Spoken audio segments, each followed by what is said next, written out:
Rồi, hay đi. Good five and seven. So 8 go downstairs. Go 8 downstairs.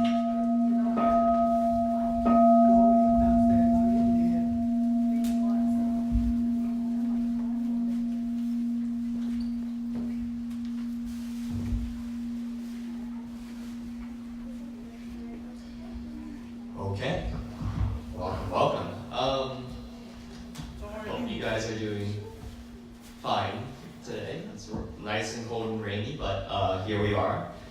And so I'm just going to, I know a couple of you guys missed last week's session, and well, I kind of want to summarize what's the entire point of this conversation. So I'm basically going, just to review and summarize, I'm going over the Eightfold Path. It's like a critical piece of the Buddhist tradition. It's called the Eightfold Path. And in general, part of the Four Noble Truths that the Buddha explained was that we are in a constant state of suffering. And then so imagine it like two hands, right? On the one hand, you're in a constant state of suffering. And that comes from greed, it comes from ignorance, attachment, anger. And if you hold on to those things, or if you're a person who's unenlightened and have very little knowledge about any of these things, you're a victim of greed, ignorance, attachment, anger, all those things. So that's on the one hand, right? That's the constant state that the average person who doesn't study Buddhism lives in. And then on the other hand, you have the end of suffering, right? And so the idea of Buddhism, and part of the Four Noble Truths, is that this is what the Buddha saw. He saw the state of people. He saw also the possibility of the end of suffering. And he asked the question, how in the world do we get from this end to this end? And the answer for him was the Eightfold Path, right? The Eightfold Path is basically the steps that you would take to get from here to here. And so last week we talked about the first of the Eightfold Path, and the first one was the right view. And just to summarize very quickly what the right view was, it's basically determining what's right and wrong in your brain, what's right and wrong. That's the first thing, right? There's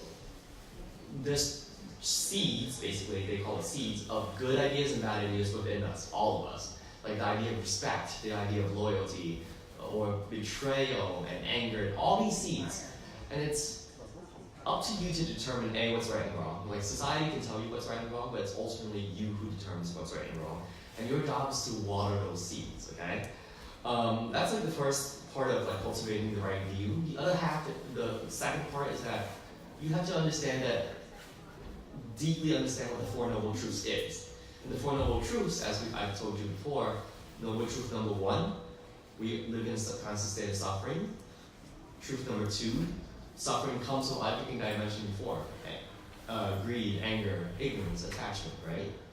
Truth number 3, all that suffering can stop. And truth number 4, how do we stop it?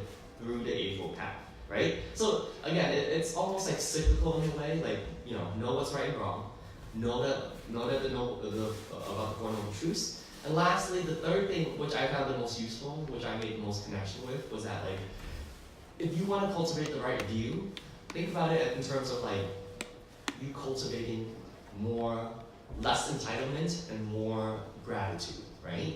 And in doing so and cultivating more gratitude, you're actually able to lessen your attachment to things to begin with, right?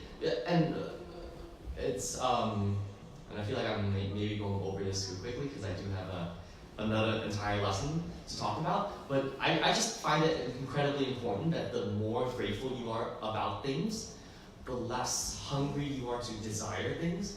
And ultimately, it's scientifically, I wouldn't say proven, I use the word proven, but they've made multiple scientific connections that the people who are happiest actually have the most gratitude for things. And that's why scientifically people, they have gratitude journals where people list 3 things that they're grateful for every day.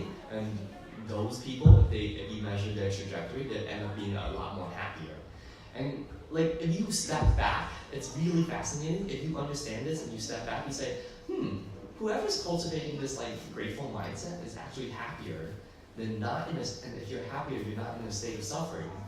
And so I can already tell that the first of the Eightfold Path, having the right view, makes you suffer less. And that's actually like exactly what the Buddha is saying. So I'm just making all these connections, which is kind of cool in a sense. So this week, with like the 17 minutes that I have left, I'm going to talk about the right thinking.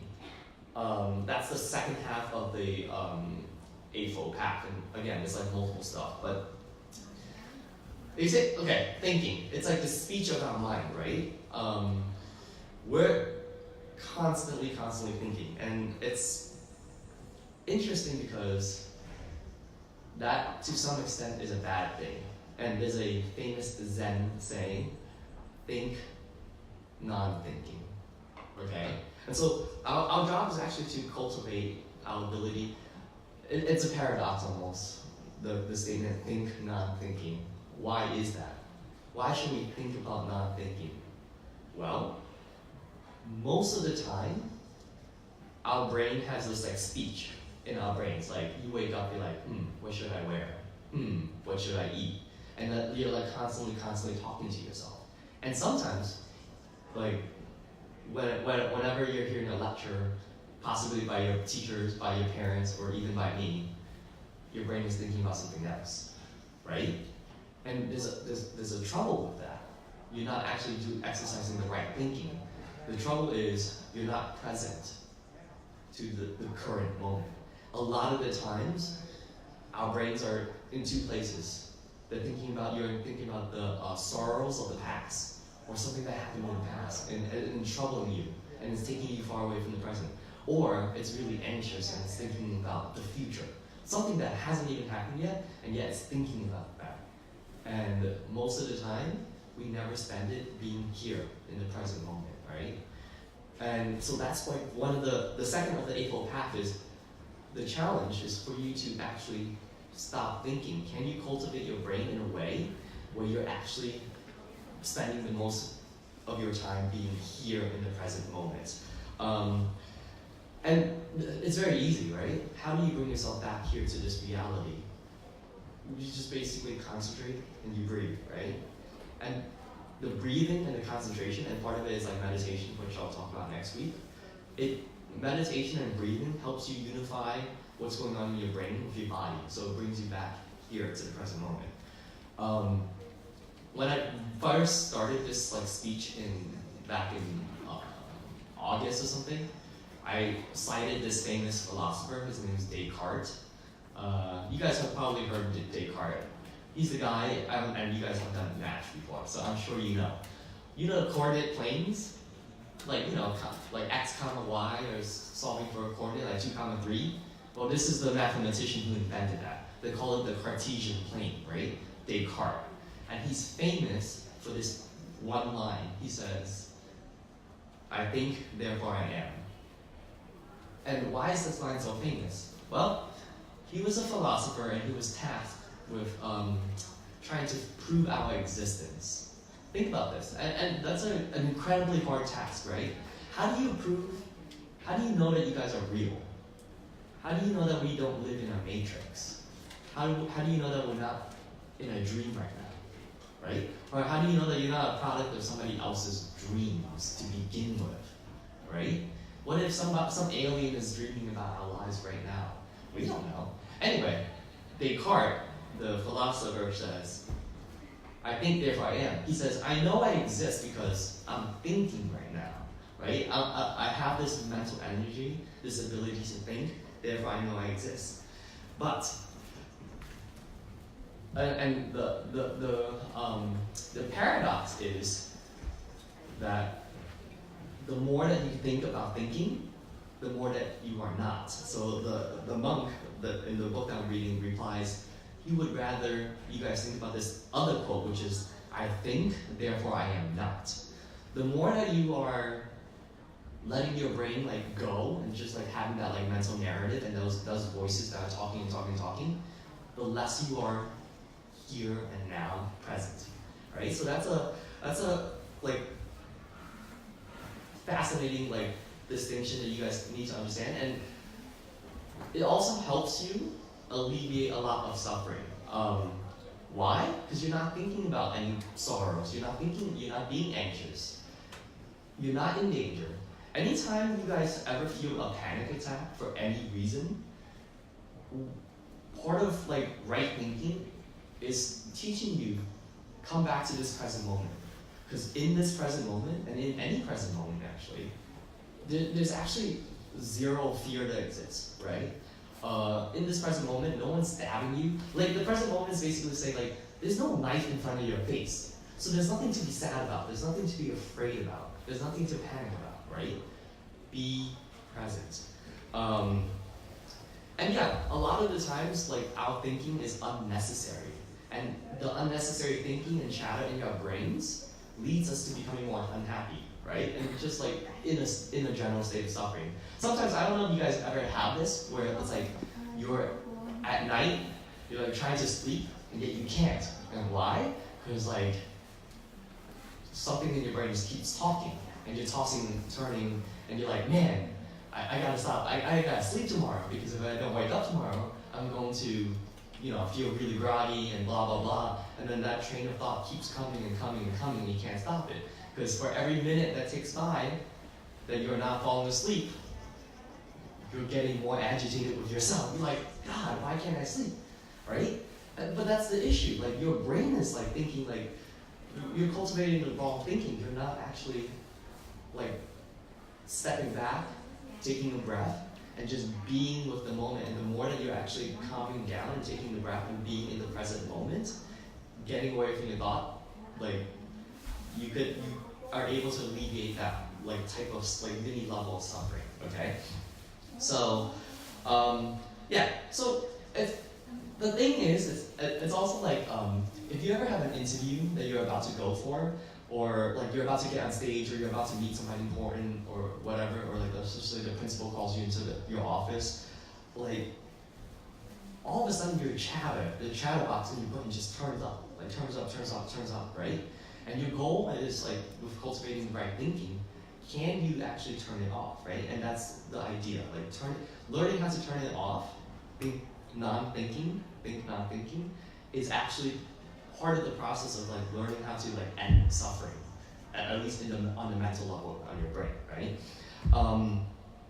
And yeah, like I said, like Buddhism, it's a very high level type of religion. You need a lot of understanding. You need a lot of you need to read a lot. And so what I'm talking about right now with the right thinking, they call it a metacognitive skill.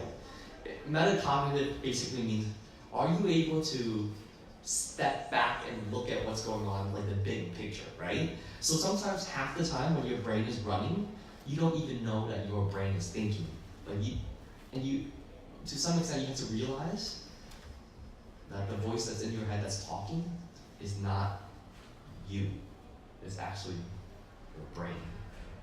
And this is like Eckhart Tolle, which is a famous Western philosopher, calls it the ego.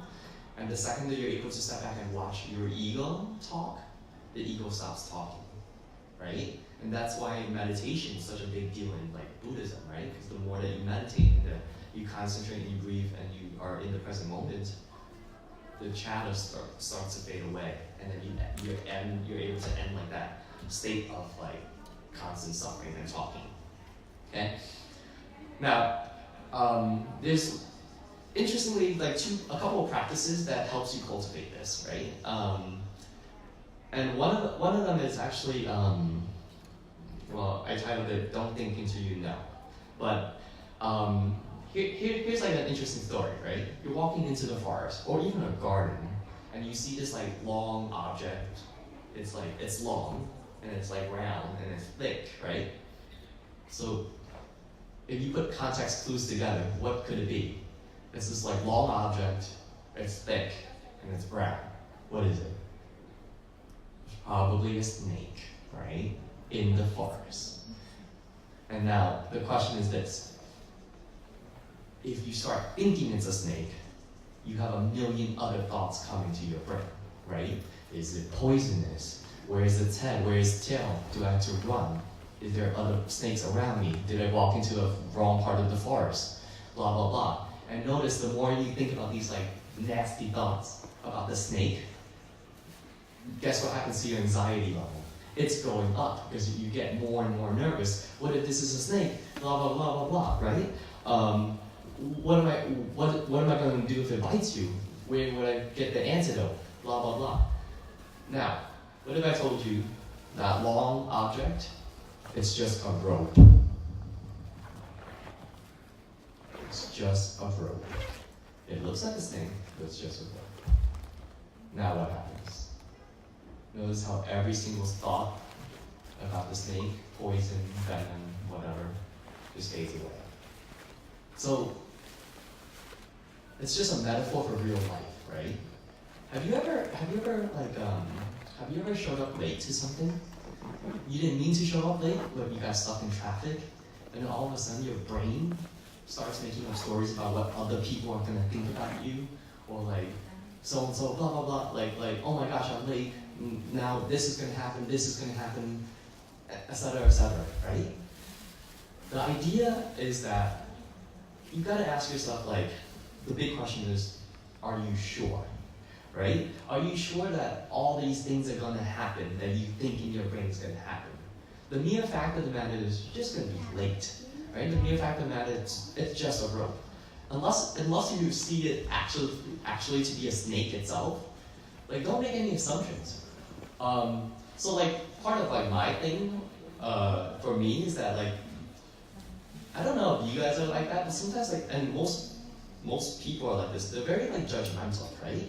You see somebody coming in late or something to an important meeting and you're like, man, this person has no respect for time, this person does this and that. Or I can't think about like any other assumptions, but like any other like examples, but let's just say this person walks in with like ripped jeans, and all of a sudden you're like it's like a formal event and somebody comes in with ripped jeans and you're like, oh, this person like doesn't like respect the dress code. And you make up stories about this person, right? Left and right. You become like really judgmental. The idea is you can stop your judgment and you can stop this like part of your brain that's thinking like bad, good or bad things about people by just asking, are you sure? Do you know that story about that person?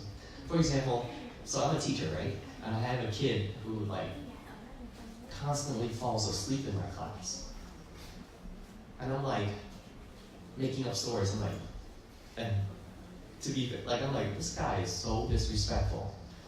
Here I am teaching the most exciting part about math, you know, like equations and stuff, and he's falling asleep in my class.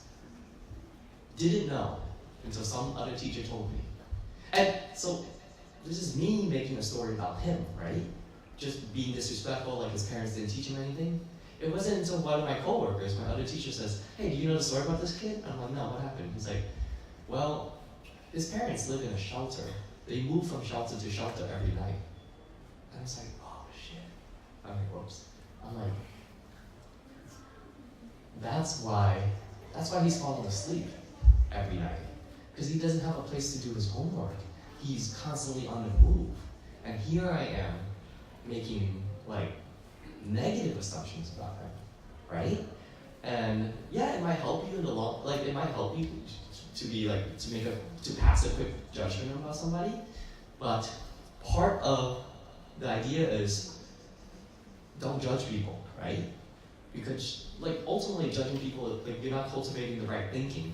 And how do you not judge people? Just constantly ask yourself, are you sure, right? Are you sure that this person is disrespectful? Have you ever had a conversation with him?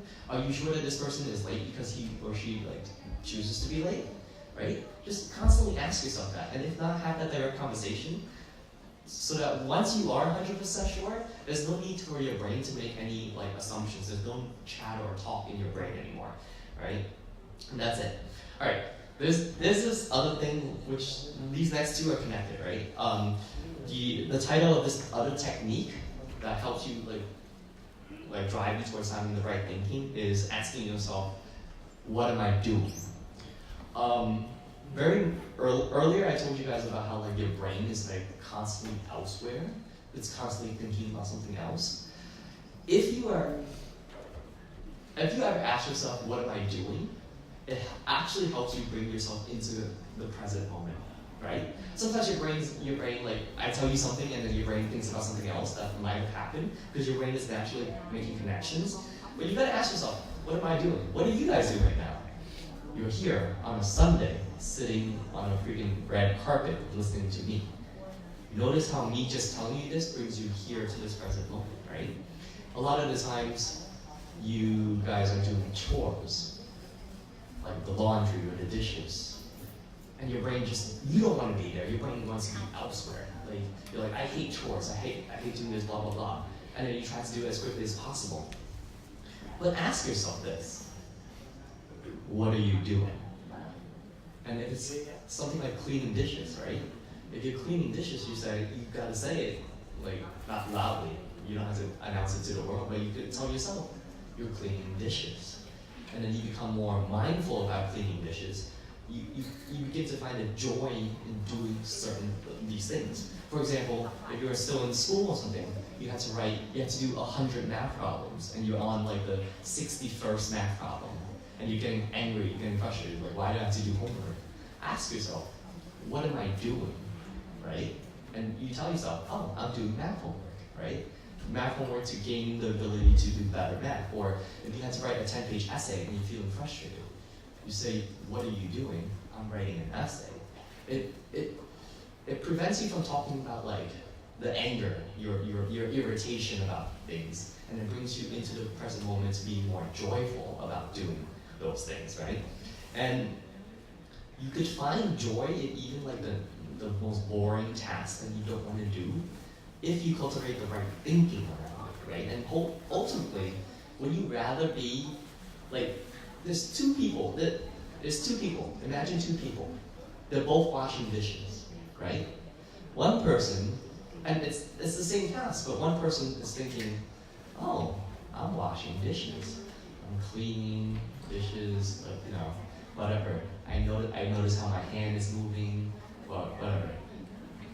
Person one's having that experience. Person two is like, I hate washing dishes. These people got me here standing for 30 minutes. My parents got me standing here 30 minutes to wash these dishes. I hate washing dishes. Why is it that they always call me to wash dishes? Blah, blah, blah, blah, blah. Same reality, two different experiences. And what's determining those two experiences? The right thinking, right? So any arduous task that you have, any boring task, even sitting here listening to me, it's like, oh God, why do I have to listen to him? It's a Sunday, I can be in bed. Or you could say, he's kind of imparting some type of wisdom, I'm learning. Whether you learn it now or not, you might not see it, but in the future it's going to pay off when somebody's asking you about, hey, what do you know about Buddhism? You're like, maybe a little bit, whatever. All right, and the last thing, because I have two more things, and it's like 11 o'clock, so I don't know, man. Okay. Two more things that, maybe I can save it for next week. But, so, again, just to summarize, we're constantly thinking. I told you, like, there's two techniques really to stop you from thinking, right? Asking, are you sure? So that's like to prevent you from making like further judgments off each and every single time. And the other question is, what am I doing? It grounds you into the present moment. The other two things I wanted to talk about was actually the two techniques that they talk about that stimulates thinking. Because sometimes, whether you guys know it or not, we are creatures of habit. We do things out of habit and we don't even think about it. And so, it's actually, to some extent, really good that you learn to question what are your habits and figure out, like, how to control it, right? For example, you wake up early in the morning, you know exactly what your routine is. Some people brush their teeth, some people use the restroom, some people, like, take a shower, right? And then afterwards, you guys get dressed. You know exactly how you get dressed, and you know exactly what time you have to leave. Those are all the products of your habit.